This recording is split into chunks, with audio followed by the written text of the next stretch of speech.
प्यारे बच्चों, पुनः आप सभी का स्वागत है।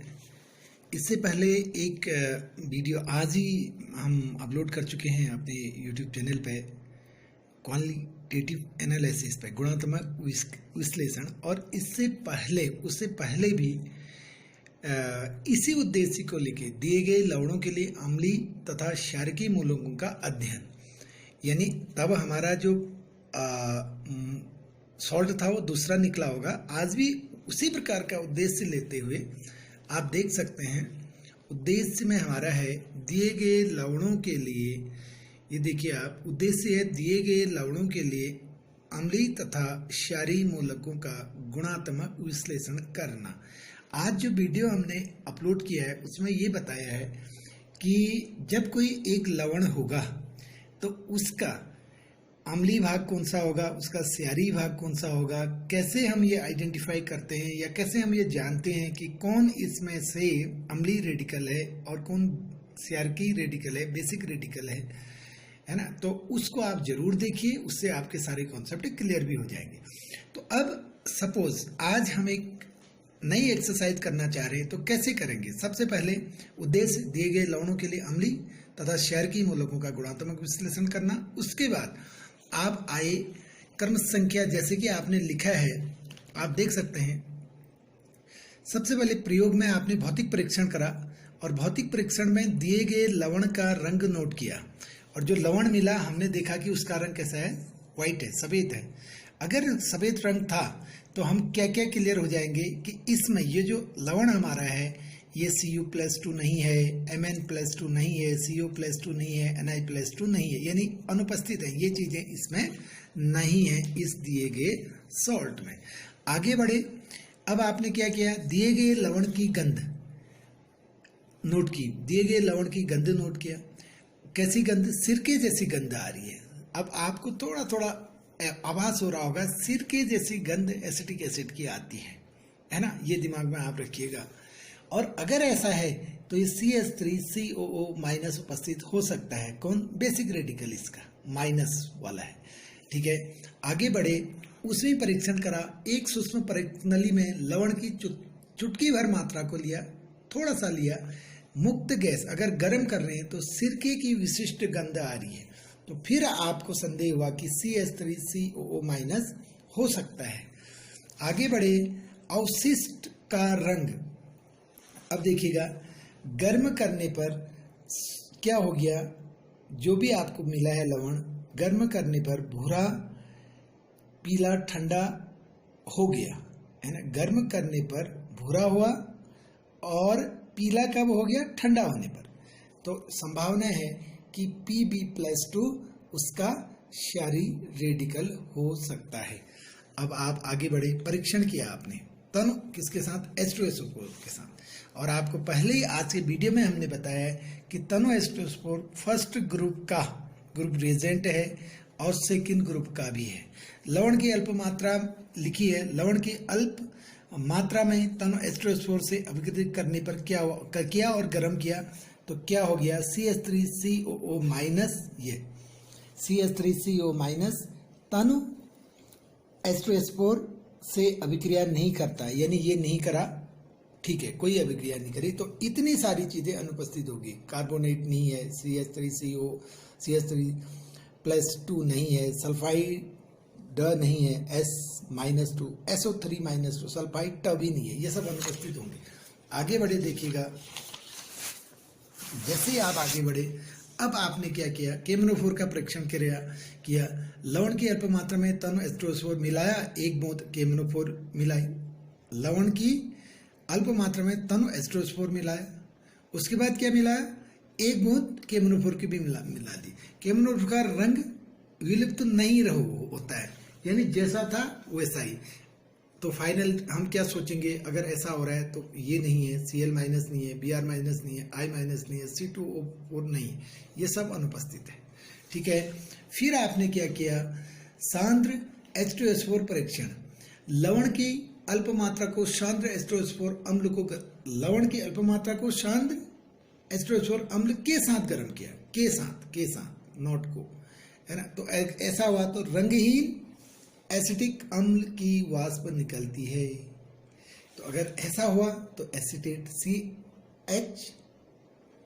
CH3COO माइनस, है ना, CH3CH3COO माइनस होगा, ऐसा आभास आपको होने लगा।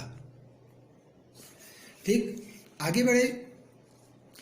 एसीटेट CH3CO की संपुष्टि परीक्षण कर रहे हैं। अब ऐसे ही इसमें आप देखिएगा, मैं वीडियो में भेज रहा हूं आपको। ऑक्जेलिक एसिड परीक्षण किया, फिर फेरिक क्लोराइड परीक्षण करा।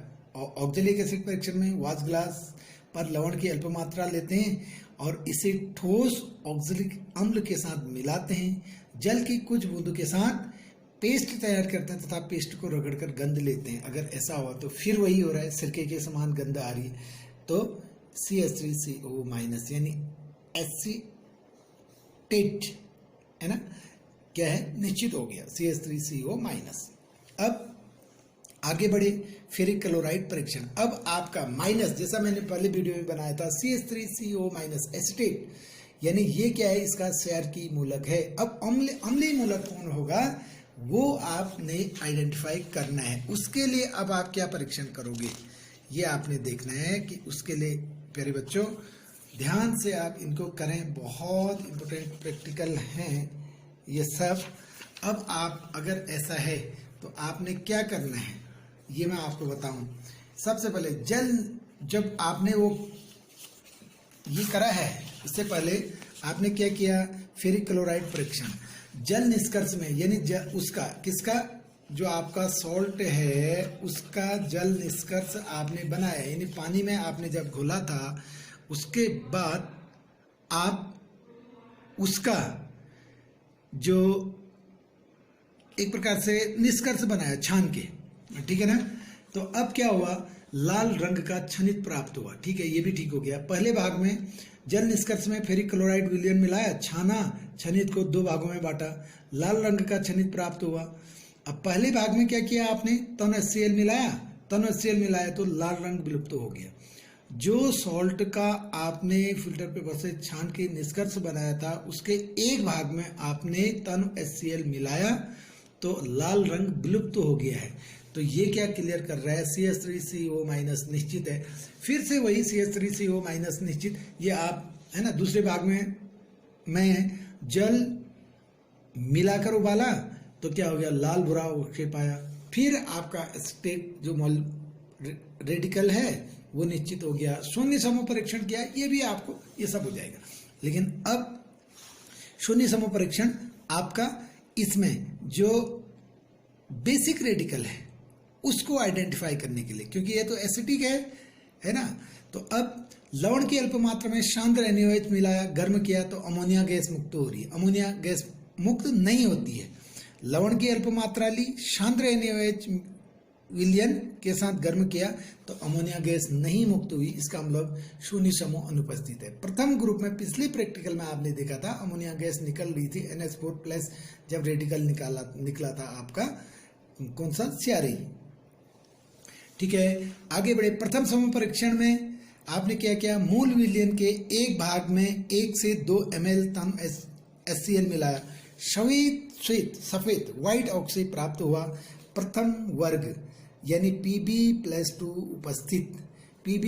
उपस्थित हो सकता है फर्स्ट ग्रुप, ये आपने कहा। और संपुष्टि परीक्षण में आपने क्या किया, निर्मित श्वेत या सफेद अवक्षेप को 5 से 10 ml जल के साथ उबालते हैं तथा इसके एक भाग में Ki पोटेशियम आयोडाइड विलयन मिलाया दिए गए लवण में। अब परिणाम तो आप लास्ट में लिखेंगे। तो अब क्या हो गया, पीला अवक्षेप प्राप्त होता है ऐसा करने पर। तो ये क्या फाइनल कर रहा है, Pb+2 निश्चित। और फाइनली आप लिख दोगे दिया गया जो लवण है उसमें अम्लीय मूलक कौन है, लिखेंगे CH3CO माइनस अम्लीय मूलक, जो पहले भी मैं कह चुका हूँ, ऋण अगर आयन होगा तो अम्लीय होगा। और क्षारीय मूलक कौन है, लिखेंगे Pb+2, ठीक है ना। लेड, ये एसीटेट और ये लेड, तो क्या हो गया, पूरा जो आपका सॉल्ट था वो क्या है अब, लेड एसीटेट।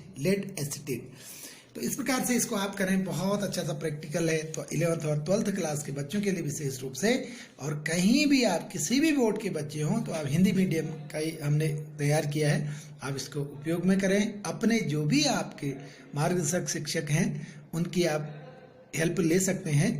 और अगले, तो फाइनली मैं यही कहूँगा प्यारे बच्चों, निश्चित रूप से बहुत सारी जानकारियाँ वीडियो में आप लोगों के लिए दी गई हैं, बहुत सारी जानकारियाँ लाभदायक हैं। वीडियो अच्छा लगे तो चैनल को आप लाइक करिएगा। जो बच्चे अभी तक सब्सक्राइब नहीं करे हुए हैं चैनल को सब्सक्राइब कर दीजिएगा। वीडियो शेयर करिएगा जो कि अधिक से अधिक बच्चों तक ये जानकारी पहुंच सके। और कोई डाउट हो तो आप कमेंट सेक्शन में कमेंट्स के माध्यम से आप लिख सकते हैं। अगले वीडियो तक के लिए थैंक यू, नमस्कार।